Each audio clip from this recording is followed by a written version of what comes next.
നോമ്പുകാരനായിട്ട് മരിക്കാൻ തൗഫീഖ്.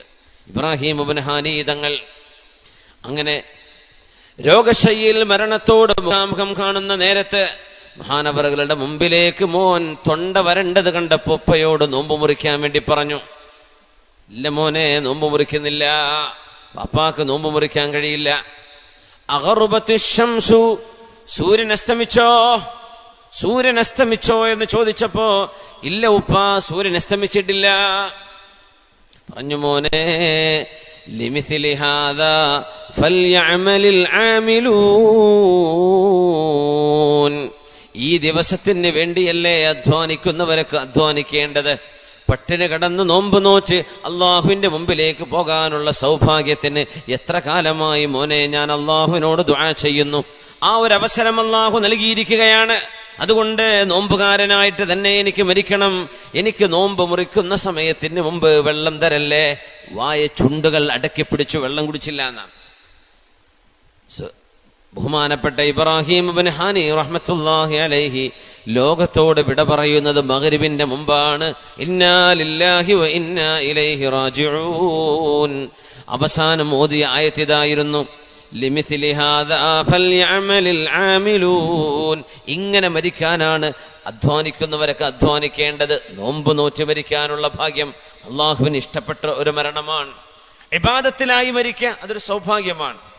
കള്ളുഷാപ്പിൽ കടന്നു മരിക്കുക അതൊരു ദൗർഭാഗ്യമാണ്, അദാബാണ്, അല്ലെങ്കിൽ ശിക്ഷയാണ്.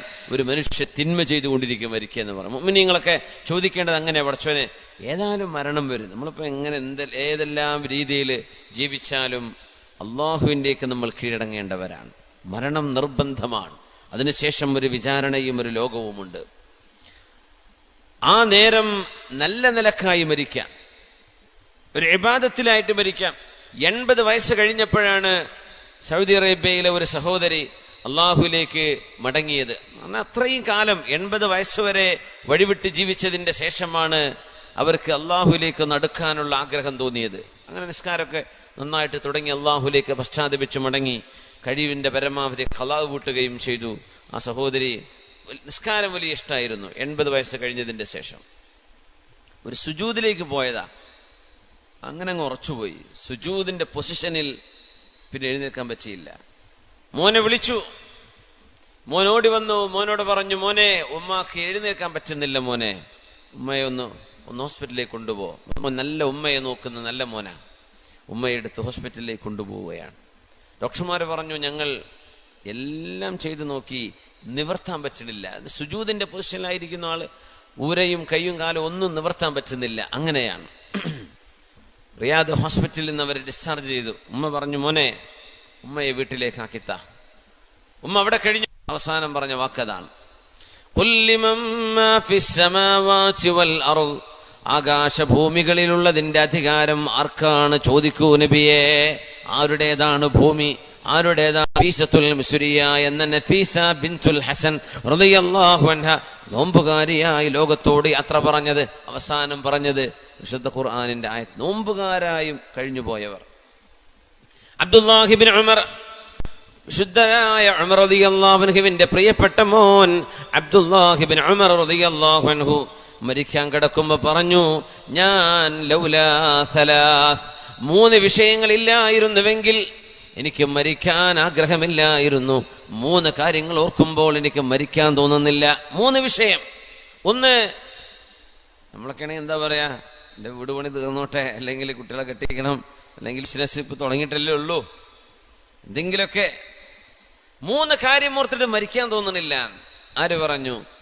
അബ്ദുല്ലാഹി ഇബ്നു ഉമർ, മുത്തനബിയുടെ സ്വഹാബിയും, വാപ്പ സ്വഹാബിയാണ്, വാപ്പ ഖലീഫയാണ്, അള്ളാഹുവിന്റെ റസൂലിന്റെ സ്വാഹിബൈനിയാൻ, ഹബീബിന്റെ കൂടെ കിടക്കുന്ന മഹാനാണ് ഉമർ അൽ ഫാറൂഖ് തങ്ങൾ. അവരുടെ പ്രിയപ്പെട്ട മോൻ അബ്ദുല്ലാഹി ഇബ്നു ഉമർ തങ്ങൾ പറയുന്നു, ലൗലാ സലാസ്, 3 കാര്യങ്ങൾ ഓർക്കുമ്പോൾ മരിക്കാൻ തോന്നുന്നില്ല. ഒന്ന്, ളമഉൽ ഹവാജിർ, നല്ല ചൂടുള്ള പകലിൽ അള്ളാഹുവിന്റെ സുന്നത്ത് നോമ്പെടുക്കാനുള്ള ഭാഗ്യം ഖബറിൽ പോയി കിടന്നാൽ കിട്ടില്ലല്ലോ. ദുനിയാവിലല്ലേ നോമ്പെടുക്കാൻ പറ്റൂ. മരിച്ചുപോയാൽ നോമ്പെടുക്കാൻ പറ്റുന്നില്ലല്ലോ. അതോർക്കുമ്പോ മരിക്കാൻ തോന്നുന്നില്ല. ളമഉൽ ഹവാജിർ, സാധാ നോമ്പ് എന്നല്ല, തണുപ്പ് കാലത്ത് നോമ്പെടുക്കാന്നല്ല. നമുക്കിപ്പോ ഇച്ചിരി മഴയാണ്, കുറച്ച് കഴിഞ്ഞാൽ 1-2 കൊല്ലം കഴിഞ്ഞാൽ നല്ല ചൂടിലേക്ക് നമുക്ക് റമദാൻ വരും. ദമഉൽ ഹവാജിർ, നല്ല ദാഹമുള്ള ദിവസം, നല്ല ചൂടുള്ള പകലിൽ നോമ്പെടുക്കാനുള്ള ഭാഗ്യം അത് നഷ്ടപ്പെടുമല്ലോ റബ്ബേ. മരിച്ചു കഴിഞ്ഞാൽ അത് ഓർക്കുമ്പോൾ മരിക്കാൻ തോന്നുന്നില്ല. സുബ്ഹാനല്ലാഹ്. ദമഉൽ ഹവാജിർ വമുഖാബദത്തുൽ ലൈൽ, രാത്രി അല്ലാഹുവിന് വേണ്ടി നിസ്കരിക്കുന്ന സൗഭാഗ്യം, രാത്രി അല്ലാഹുവിന് വേണ്ടി നിസ്കരിക്കാനുള്ള ഭാഗ്യം. എല്ലാവരും കിടന്നുറങ്ങുമ്പോൾ തതജാഫാ ജുനൂബുഹും അനിൽ മളാജിഇ യദ്ഊന റബ്ബഹും ഖൗഫൻ വതമആ വഅലാ റബ്ബിഹിം യതവക്കലൂൻ. പാതിരാത്രിയിൽ ഉറങ്ങാൻ സാധിക്കാതെ എഴുന്നേറ്റ് അള്ളാഹുവിന്റെ മുമ്പിൽ വുളു എടുത്തുകൊണ്ട് അംഗസ്നാനം വരുത്തി നിസ്കരിക്കുന്ന പാതിരാത്രിയിലെ എല്ലാവരും ഉറങ്ങുന്ന നേരത്തെ ആ നിസ്കാരം, അതൊന്നും മരിച്ചാ നടക്കൂലല്ലോ. പിന്നെ ഒരു കാര്യം കൂടെ പറഞ്ഞു, വലം മുജാഹിദ് മഅൽ ഫിഅത്തി ത്വാഗിയ, വലം മുജാഹിദ്, മഹാനവറുകൾ പറഞ്ഞു, അക്രമിയായ ഒരു സൈന്യം വരുന്നുണ്ട്, അക്രമികളായ ആളുകൾ, അവരോട് പടപൊരുതാൻ എനിക്ക് സാധിച്ചിട്ടില്ലല്ലോ. യാനിൽ ഹജ്ജാജ് ഇബ്നു യൂസുഫ്, ഹജ്ജാജ് ഇബ്നു യൂസുഫിനെ ഉദ്ദേശിച്ചുകൊണ്ടാണ് പറഞ്ഞത്. ആ ഹജ്ജാജ് ഇബ്നു യൂസുഫിനോട് പടപൊരുതാൻ കഴിയുന്നതിന്റെ മുമ്പ് മരിച്ചു പോകുന്നത് ആലോചിക്കുമ്പോ സങ്കടം തോന്നുന്നുണ്ടത്രേ. സുബ്ഹാനല്ലാഹ്. നോമ്പ് എടുക്കാൻ പറ്റൂലല്ലോ, റമദാൻ കിട്ടില്ലല്ലോ, റമദാൻ കഴിഞ്ഞുള്ള സുന്നത്ത് നോമ്പുകൾ ലഭിക്കില്ലല്ലോ മരിച്ചു കഴിഞ്ഞാൽ. അത് ഓർക്കുമ്പോൾ മരിക്കാനേ തോന്നണില്ല. അത്രയും ആളുകൾ ഇഷ്ടപ്പെട്ട, മുഅ്മിനീങ്ങൾ ഇഷ്ടപ്പെട്ട ഒരു ഇബാദത്താണ് നമ്മൾ ഈ പകലിൽ അനുഷ്ഠിച്ചു കൊണ്ടിരിക്കുന്നത്. അള്ളാഹു അത് സ്വീകരിക്കട്ടെ, അള്ളാഹു നമ്മിൽ ഖബൂൽ ചെയ്യട്ടെ. ഒന്ന് എഴുന്നേറ്റൊരു സ്വലാത്ത് ചൊല്ലിയിരിക്കും.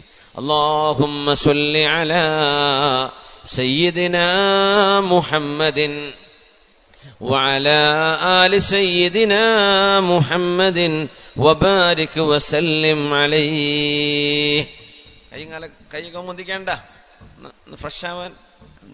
اللهم صل على سيدنا محمد وعلى آل سيدنا محمد وبارك وسلم عليه. جزاكم الله خير. ഇടയ്ക്ക് ഇങ്ങനെ എഴുന്നേറ്റൊന്ന് ഫ്രഷ് ആവാ, ചായയും വെള്ളമൊന്നും കുടിക്കാനല്ലോ. അപ്പം എന്ത് ചെയ്യാ, ഒന്ന് എഴുന്നേറ്റ് സ്വലാത്ത് ചൊല്ലിയിട്ട് നമുക്ക് ഇരിക്കണം. അൽഹംദുലില്ലാ. അപ്പോ അത്രയും മനോഹരമായൊരു ഇബാദത്ത് നമുക്ക് അനുഷ്ഠിക്കാൻ അള്ളാഹു അവസരം നൽകിയിരിക്കുകയാണ്. എന്തിന്? നന്മയിൽ ഉറച്ചു നിൽക്കാൻ, അള്ളാഹുവിന് വേണ്ടി സമർപ്പണം ചെയ്യാൻ, ജീവിതം അള്ളാഹുവിന് വേണ്ടി കൊടുക്കാൻ. ജീവിക്കുന്നത് അള്ളാഹുവിനാണ്. എന്തുകൊണ്ട്? പച്ചവെള്ളം നമുക്ക് കുടിക്കാൻ പറ്റും, റമദാൻ അല്ലായിരുന്നെങ്കിൽ. ഇപ്പൊ കുടിക്കുന്നില്ല. അതിനർത്ഥം ഹലാല് പോലും അള്ളാഹു വേണ്ട എന്ന് പറഞ്ഞാൽ നമ്മൾ ഒഴിവാക്കുന്നവരാണ്. ഹലാലായത് ഹിറാ ഗുഹയിലേക്ക് ഇഖ്റഅ ബിസ്മി റബ്ബിക്കല്ലദീ ഖലഖ് ഖലഖൽ ഇൻസാന മിൻ അലഖ് എന്ന വിശുദ്ധമായ റമദാന്റെ 24-ന്റെ അന്നാണ് ഖുർആനിലെ ആദ്യത്തെ ആയത്തുകൾ നബി തങ്ങൾക്ക് ഇറങ്ങുന്നത്. അപ്പൊ 27 നമ്മൾ പറയില്ലേ ലൈലത്തുൽ ഖദറിൽ ഇറങ്ങിയത് ഭൂമിയിലേക്കല്ല. ഇന്നാ അൻസൽനാഹു ഫീ ലൈലത്തിൽ ഖദർ എന്ന് പറഞ്ഞതിന്റെ അർത്ഥം അള്ളാഹുവിന്റെ ലൗഹുൽ മഹ്ഫൂദ് എന്ന സൃഷ്ടിയിൽ നിന്ന് 1-ാം ആകാശത്തെ ബൈത്തുൽ ഇസ്സ എന്ന ആണ്. മൂസാ നബി അലൈഹിസ്സലാമിന് തൗറാത്ത് കിട്ടിയിട്ടുണ്ട്. മഹാനായ മൂസാ നബി അലൈഹിസ്സലാമിന് തൗറാത്ത് ലഭിക്കുന്ന റമദാൻ 6-നോ 7-നോ ആണ്. മഹാനായ ഈസാ നബി അലൈഹി സ്വലാത്തു വസ്സലാമിന് ഇഞ്ചീൽ കൊടുക്കുന്നത് റമദാൻ 17. മഹാനായ ദാവൂദ് നബി അലൈഹിസ്സലാമിന്റെ സബൂർ കൊടുക്കുന്നതും വിശുദ്ധമായ റമദാനിൽ തന്നെ. പരിശുദ്ധമായ ഖുർആൻ ഇറങ്ങുന്നത് റമദാൻ 24-ന്. ഇങ്ങനെ നോക്കിയാൽ അള്ളാഹുവിന്റെ കലാമുകൾ എല്ലാം അവതരിച്ചത് പരിശുദ്ധമായ ഈ മാസത്തിലാണ്. അതുകൊണ്ടാണ് ഷഹ്റു റമദാനല്ലദീ ഉൻസില ഫീഹിൽ ഖുർആൻ ഹുദൻ ലിന്നാസി വബയ്യിനാതിൻ മിനൽ ഹുദാ വൽ ഫുർഖാൻ. ഒരു പുതിയ ജീവിതം ആരംഭിക്കുന്ന പോലെയാണ് റമദാൻ എന്നാണ്. പുതിയ ജീവിതം. അതുകൊണ്ടല്ലേ രാത്രി നിസ്കരിച്ചാൽ പാപങ്ങൾ പൊറുക്കപ്പെടും, നോമ്പ് നോറ്റാൽ പാപങ്ങൾ പൊറുക്കപ്പെടും, ദാനധർമ്മം ചെയ്താൽ പാപങ്ങൾ പൊറുക്കപ്പെടും. എങ്ങനെ? ഉമ്മ പ്രസവിച്ച അന്നത്തെ പോലെ ഒരു കുഞ്ഞിന്റെ പരിശുദ്ധിയിലേക്ക് ഒരു മനുഷ്യൻ മാറുന്നു. എല്ലാം ഒരു ആരംഭിക്കുന്ന പോലെ. വിശുദ്ധമായ ഖുർആൻ റമളാനെ പറ്റി പറഞ്ഞത് ഒരു ആയത്താണ്. ഒരായത്തിലാണ് റമളാൻ എന്ന വാക്ക് അല്ലാഹു ഉപയോഗിച്ചത്. അത് സൂറത്തുൽ ബഖറയുടെ മധ്യം കഴിഞ്ഞതിന്റെ ശേഷം. അതും ഇസ്ലാമിന്റെ അർക്കാനുകൾ, നിസ്കാരവും ജിഹാദും മറ്റു കാര്യങ്ങളും പറയുന്നതിന്റെ ഇടയിൽ അല്ലാഹു തആല റമളാനെ സംബന്ധിച്ച് പറഞ്ഞു.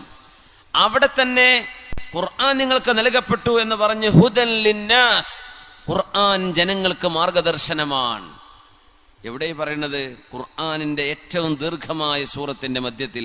അവിടെ വെച്ച് പറയുമ്പോൾ ഖുർആൻ അറിയുന്ന സ്വഹാബികളല്ലേ, അവരോട് പിന്നെ ഖുർആൻ ഹുദയാണ്, സന്മാർഗമാണ്, മാർഗദർശനമാണ്, ഖുർആൻ വിജയമാണ് എന്നൊക്കെ പറയേണ്ട വല്ല ആവശ്യമുണ്ടോ? എന്നിട്ട് പോലും അല്ലാഹു തആല ഒരു പുതിയ ജീവിതം ആരംഭിക്കുന്ന പോലെ, കാരണം നോമ്പിലൂടെ ഒരു പുതിയ ജീവിതം ആരംഭിക്കുകയാണ്. അതുകൊണ്ട് ഖുർആൻ അതിനെപ്പറ്റി ഇനിയും അറിഞ്ഞിട്ടില്ലാത്ത ആളുകൾക്ക് ഇതാ ഒരു പുതുജീവൻ നൽകുന്ന വിശുദ്ധ ഗ്രന്ഥമാണ് എന്ന് ഖുർആനെ പരിചയപ്പെടുത്തിക്കൊണ്ടാണ് ആയത്ത് അവതരിക്കുന്നത്. വലിയൊരു അത്ഭുതമാണ്. ഒരു പുതിയ ജീവിതം ആരംഭിക്കുന്ന പോലെ, ഖുർആനിനെ ആദ്യമായി കാണുന്ന പോലെ. റമളാനിലെ ഖുർആൻ ഓതുമ്പോൾ അങ്ങനെയാണ്, ആദ്യമായി കാണുന്ന പോലെ. ആ മതിപ്പ് വിശുദ്ധമായ ഗ്രന്ഥത്തോട് നമുക്ക് വേണം. അല്ലാഹു നമുക്ക് തൗഫീഖ് നൽകട്ടെ.